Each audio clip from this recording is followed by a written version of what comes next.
We are going to hand over the direction of nature to nature, which is what it comes to. Mentally, that's a different topic. Where did that path divert?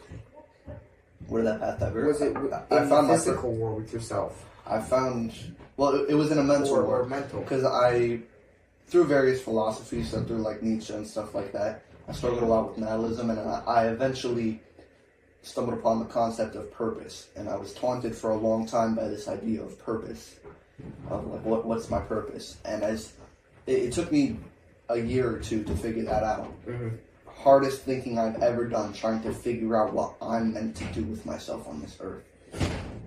And eventually I found it. And that changed my perspective on everything, of what I wanted to do. And where did it like divert? Was it a mental change fully? Or was it from going to the gym, consistency, or a little combo of both? No. So by the time I started thinking about purpose, I had already been going to the gym for like a year. Okay. Right, so I pretty much built a better physique than most of the people in school. Like, I wasn't insecure about the way I looked. Right, most men your age. Mm-hmm. I'd say your physique right now is better than 90% of men our age. And that's... 95. That's...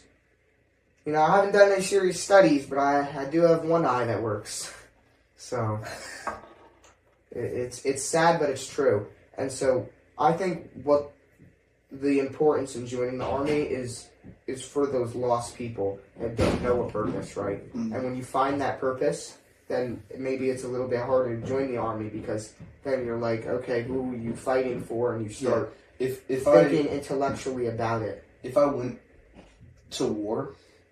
My purpose, now we can get into purpose, but my gift, essentially as a man, is my ability to write.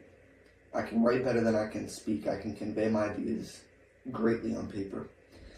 And if I went to war, part of why I would want to do that, why I've thought about joining the military, maybe for a time, is documenting it, observing things, the experience, the pain, the suffering, the heartbreak of going to war, writing it, chronicling it, and looking at it through a philosophical lens, seeing what I can observe, getting closer to suffering. I think is a thing that I want to really look into, because it is very much the essence of life, as Buddha said. Life is dukkha, life is suffering.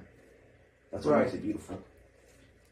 And well, I think from a standpoint, if we're still on the Army topic, I want to say that a standpoint is that it's helped many people. Mm-hmm. It's also hurt many people, because, you know, you've seen how some veterans in certain departments get treated. Yeah. It looks to me kind of like if you hit it really big in the Army, it kind of sounds like a weird thing to say, but you'll never see Jocko Willink or David Goggins talk bad about the Navy SEALs.